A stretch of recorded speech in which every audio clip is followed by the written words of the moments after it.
I'm good.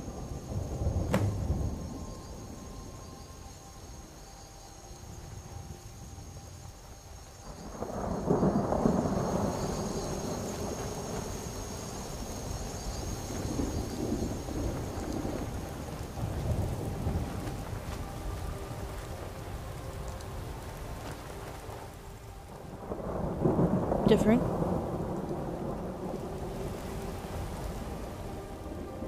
You regretting it? But what? It was okay, wasn't it? Well, what is it?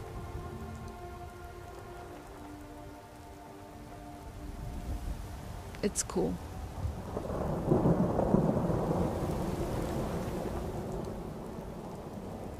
Yes. It was more vivid this time. She was waiting for me, on this battlefield. It was pouring with rain. The fighting was over and the dead lay everywhere. She was laughing and skipping through the butchered and cleaved, scaring off the crows. When she saw me, she came right over to me and picked up a sword from the ground. It was so heavy, but she smiled at me and, struggling, lifted it as high as she could above her head. And she shouted at the top of her voice, "Freedom!" She drew a line in the dirt with the sword and then held it out for me to take. But as I tried to take it, she held out her other hand for something in return. But I didn't have what she wanted, so she stopped smiling. Then it went dark. I heard her sobbing again, but I couldn't find her.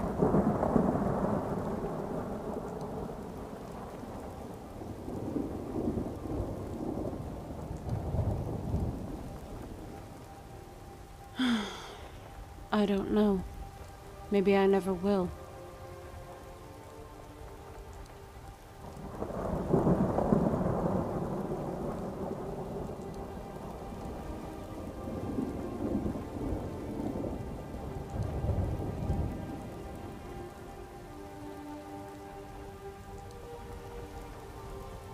Dragonborn, I'm okay, okay? Come on, let's go see Cassius.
What is it? Hey, Cassius.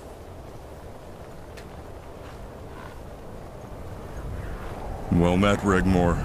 So good to see you looking better. We're going to the College of Winterhold.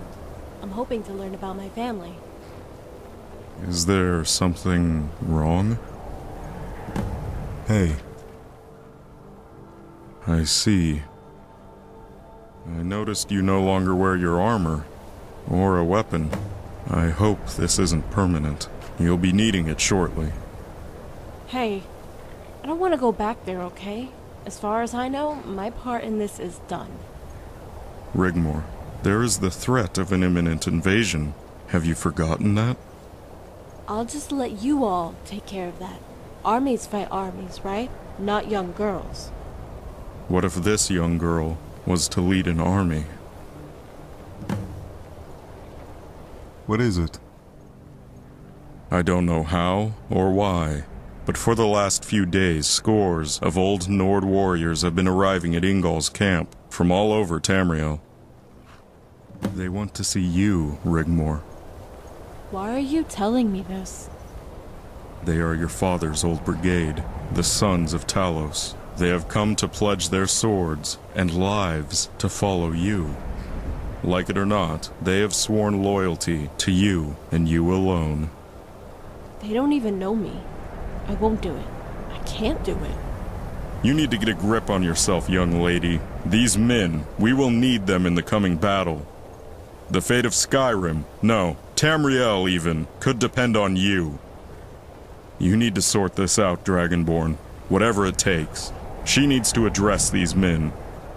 Hey, I'm right here, okay? I am not invisible. And no!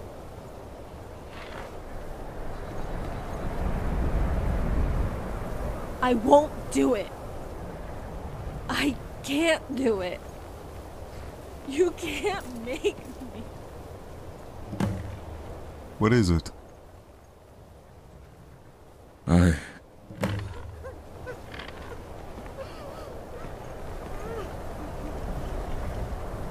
I'm sorry, my child. Please forgive me. Hey, everything is going to be okay. You don't have to do anything you don't want to. How about we pretend? All you need to do is go to Ingol's camp and say a few words. Rally them. You can borrow some steel plate I have here and a sword, only to help out. That's all. Could you do that? I'll try, okay?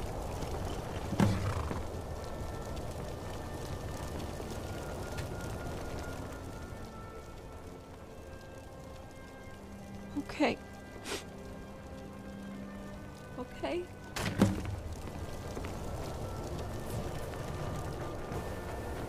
Hey.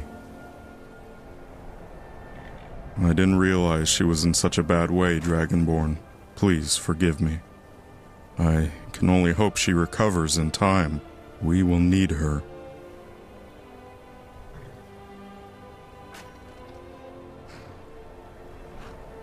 Of course. It breaks my heart to see her like that, truly. But she must address the Sons of Talos. Until next time.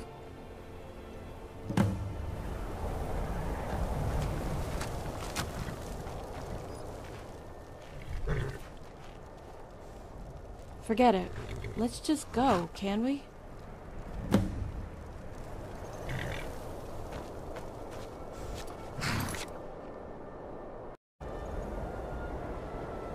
Inside, you'll want to speak with Mirabelle Irvine, our master wizard. Please, follow me.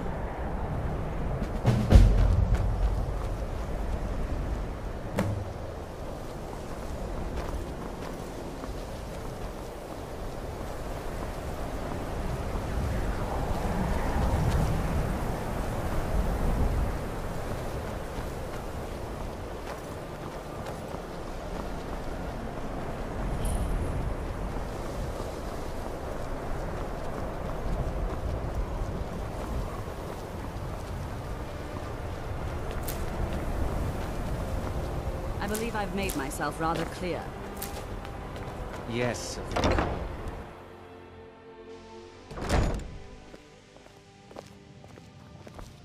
I have many.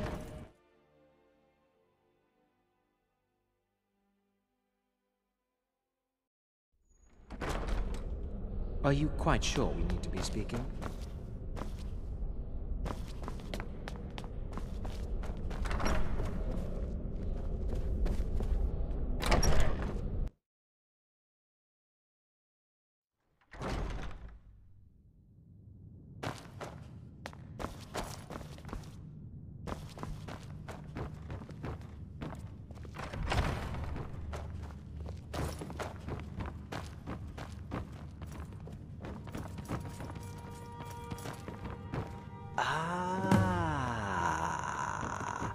Rigmor's guardian.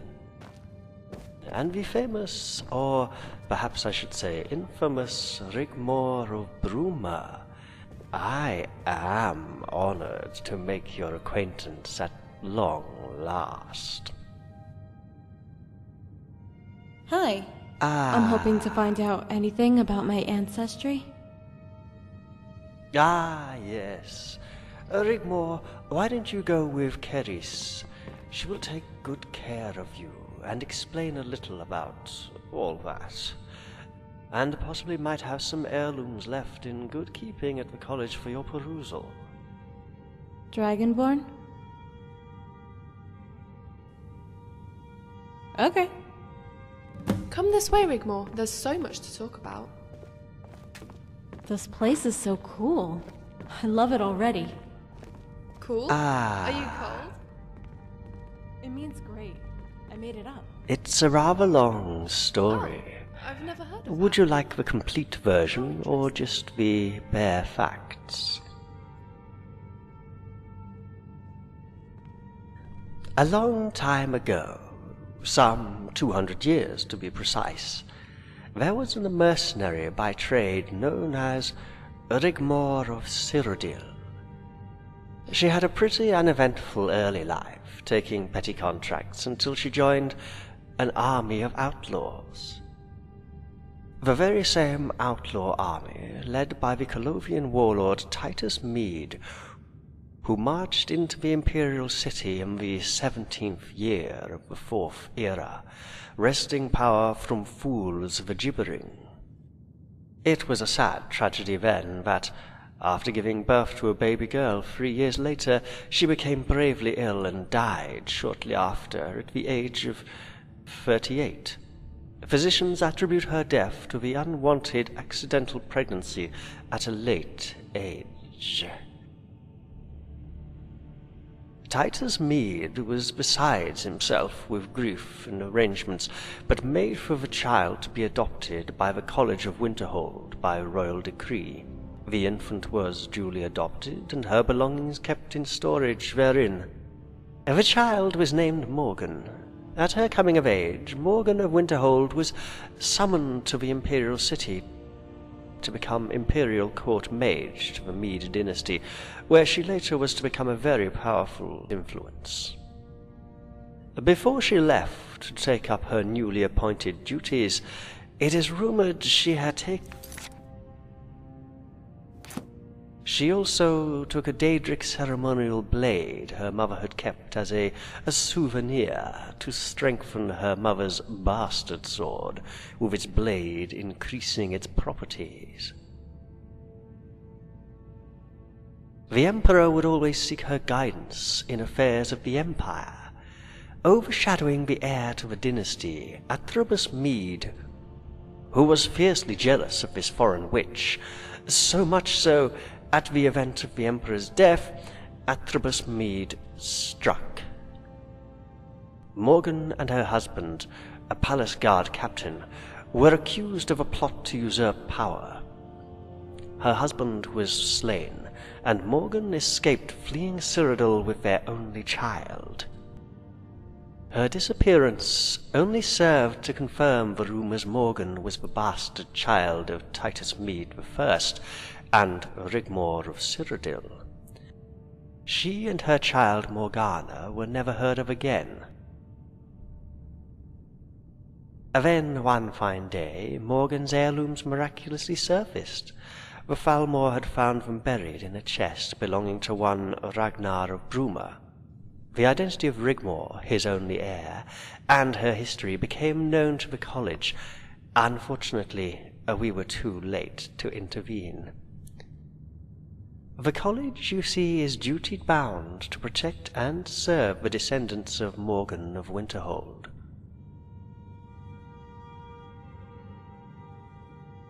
Before she leaves here, it is my duty to tell her of her ancestry. The Emperor Titus Mede II is to restore her name and accept her family as part of the Mede dynasty.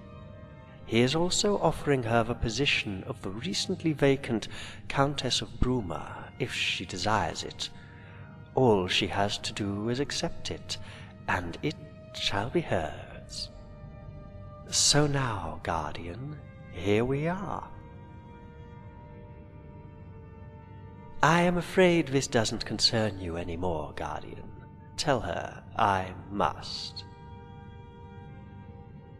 I shall ignore the threatening undertones, Guardian. You see, killing me would serve no purpose. She will eventually come to know. Unless, of course, you intend to lock her away in some dark dungeon, or gallivant around the wilds of Tamriel like a common bandit. Also, I like you.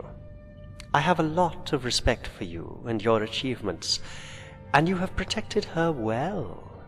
In fact, I cannot think of anywhere else I would rather Rigmor be at this troubling time. With an imminent invasion looming, and all that, it would be prudent to await the outcome of such an event. We would, after all, need to make sure the Emperor is still in residence at the Imperial City. So I will relent and leave the decision to you when to tell her, but I must have your word. Give me your word of honor, Guardian, that as soon as she is fit and well, you will deliver to Rigmor her legacy. I am afraid not. I think our business here is done. Anyway, Guardian, it's obvious now is not the time. Take care of her.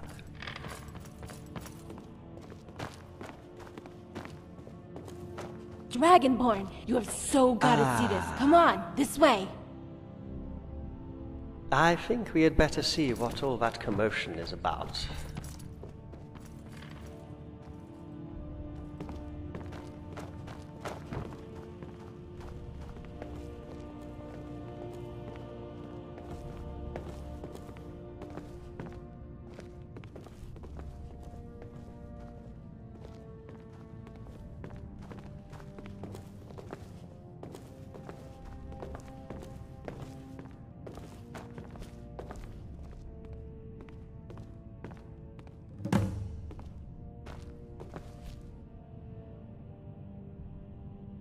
This armor was left by Morgan of Winterhold. She was an ancestor of mine. Carrie says it belongs to me. Isn't it wonderful? Do you think I should? Please do, my child. We await with anticipation.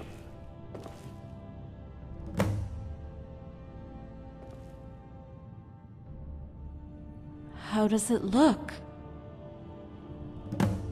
Remarkable. It's a fine example. J. This particular piece was worn by your great-great-grandmother, Morgan of Winterhold, when she accompanied the Emperor Titus Mede I on campaign. What the hell are these? Oh, those, yes. Those, dear girl, are breasts. Why would anyone put breasts on a cuirass? Ah, well, you see, men wear the cuirass, and women wear what's called the, breastplate. Yes. It's used as a combat tactic. When the enemy approaches and raises his weapon, you would dazzle him with your breastplate, giving you the advantage, and then you strike. Yeah, right. Dragonborn?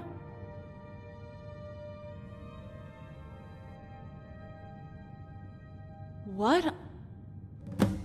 Oh, har har. Very funny.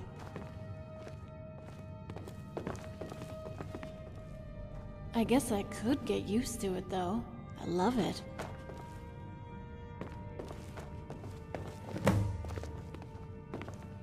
Ah. She really does have a wonderful innocence, and it's quite lovable, isn't she?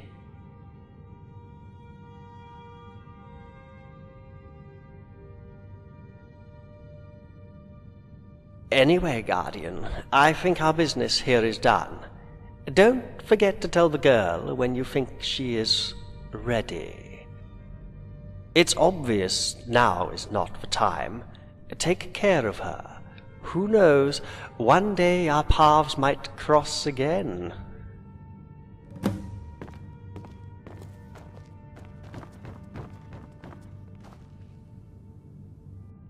Yeah, let's get this over with. Can you carry the armor for me? Dragonborn, there's a sword, too. Thank you.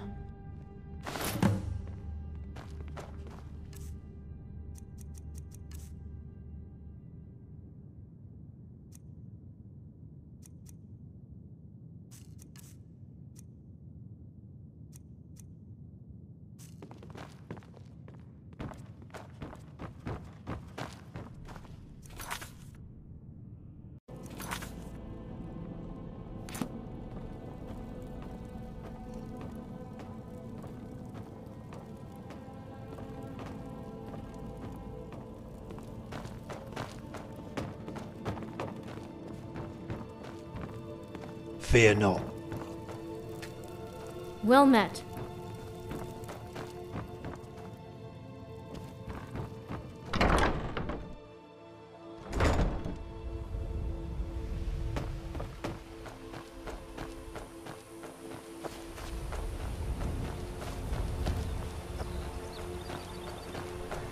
Dragonborn?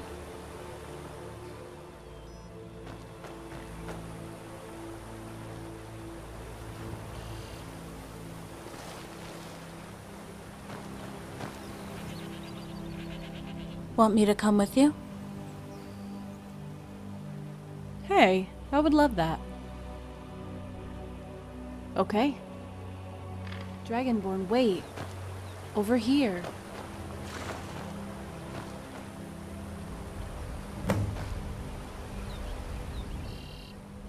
You know, it's such a beautiful day. I thought maybe we could walk. Don't be such an old moaner. Indulge me. Who said anything about a bridge? Come on, Dragonborn. Where's your sense of adventure? Come on, race you to the other side.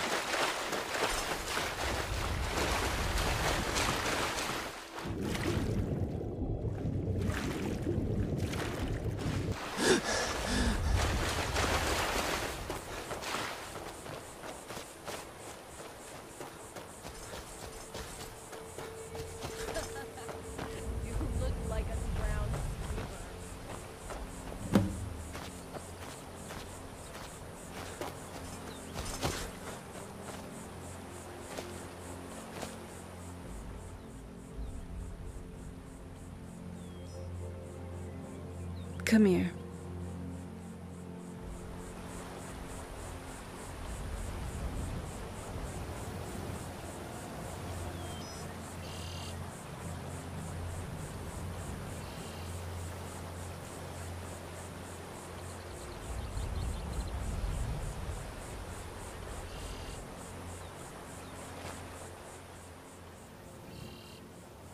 Okay.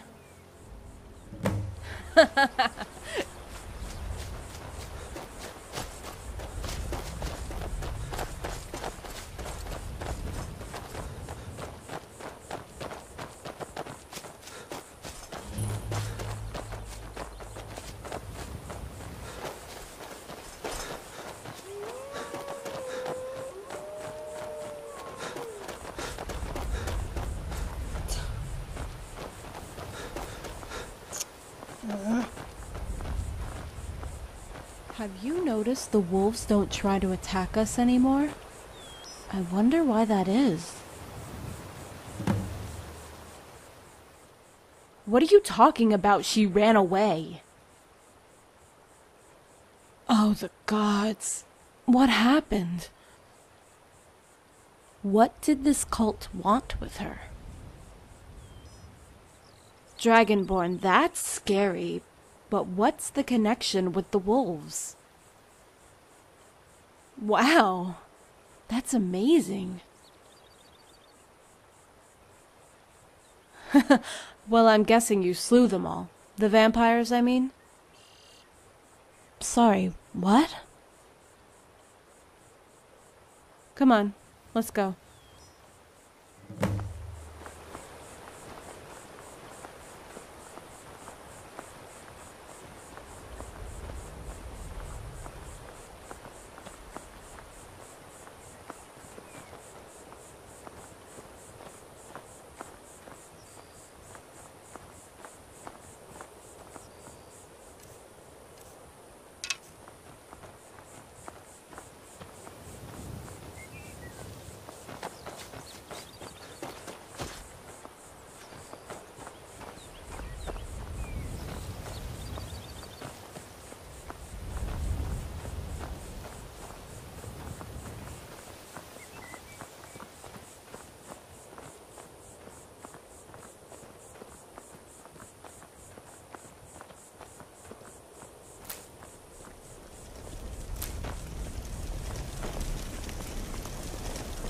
There's been word of some trouble nearby.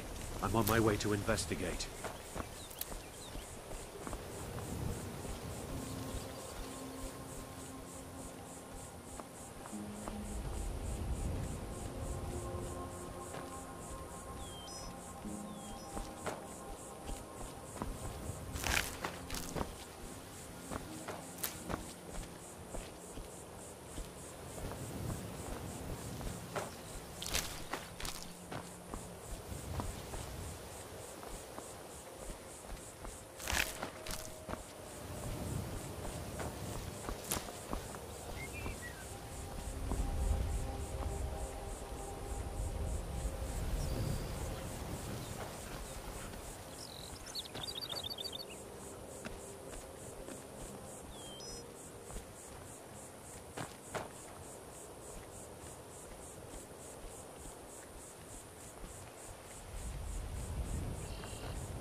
It's so beautiful here.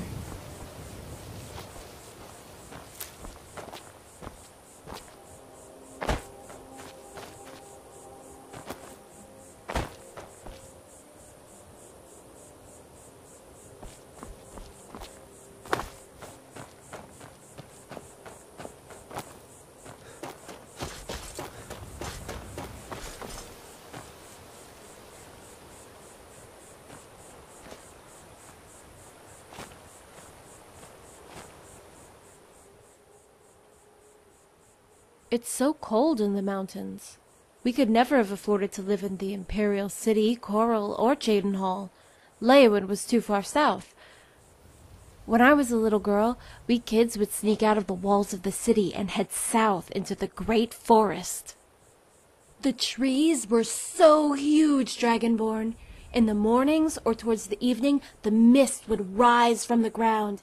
It had an amazing, mystical feel about it. At times we were sure we could see faces in the trees, and at any moment they would come to life.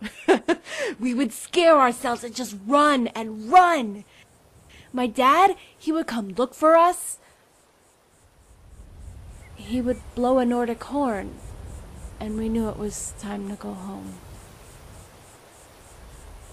He would be waiting for me, with a smile on his face, and would start slowly jogging back to our house. I would try to race him, but no matter how fast I ran, I could never catch up. I would be so scared he would scold me, but he never did, ever.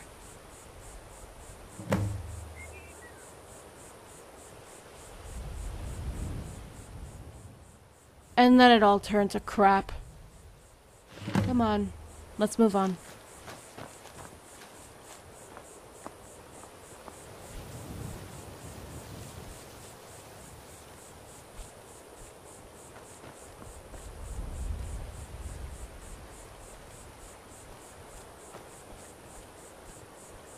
You know, I used to enjoy long walks as a kid.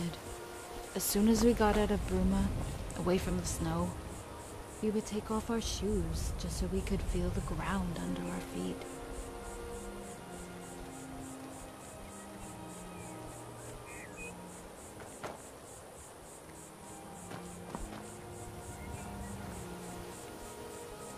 We would never go too far down the valley, where the lake was. But we would make dens and tree houses. And as soon as I saw Riften, I fell in love with it right away.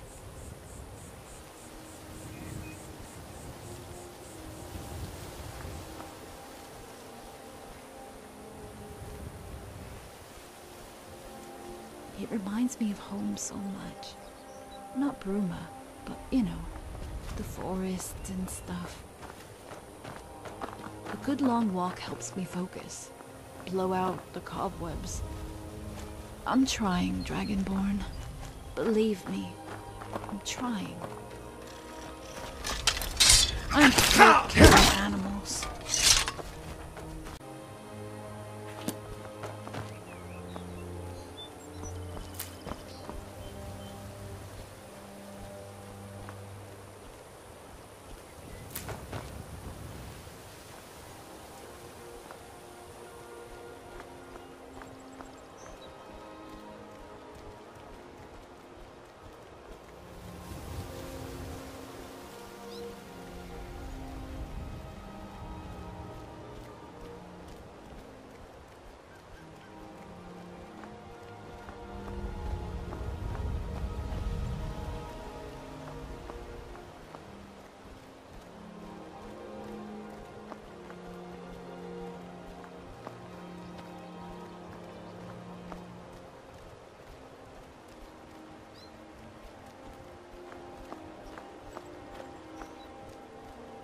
Dragonborn?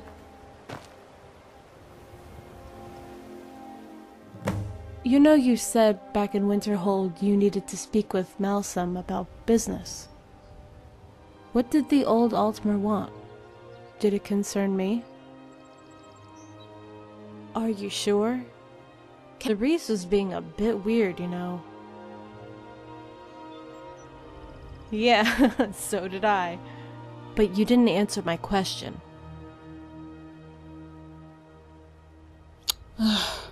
Why is everyone so concerned about me? Right.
Haha, come on.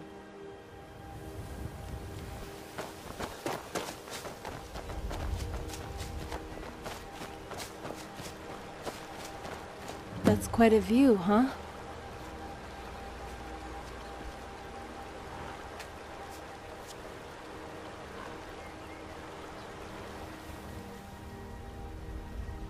How does it make you feel? Sitting here by the lake? Look at the water, Dragonborn. It's crystal clear, cold, inviting. The sound of the water lapping on the bank makes me feel liberated. The light reflecting on the surface is like music to me. All the answers to every question asked bounces in that light. Look too deep, you don't see anything. It's all dark, but for the light on the surface.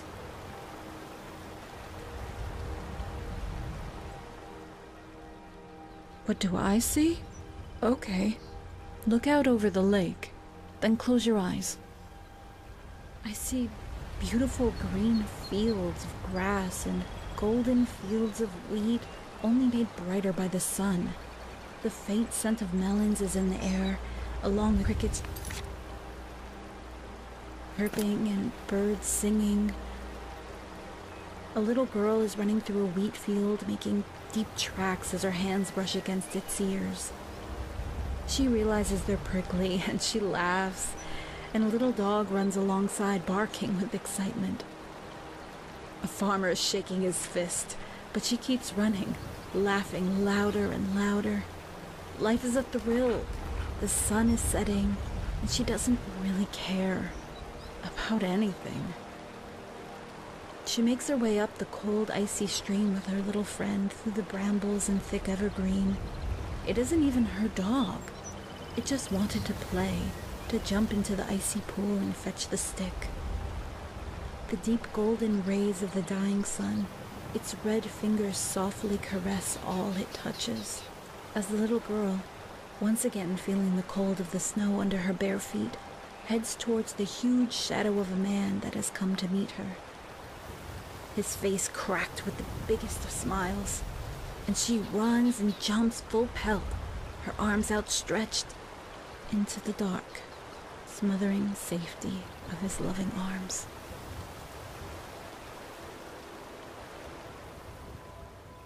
No. You are amazing.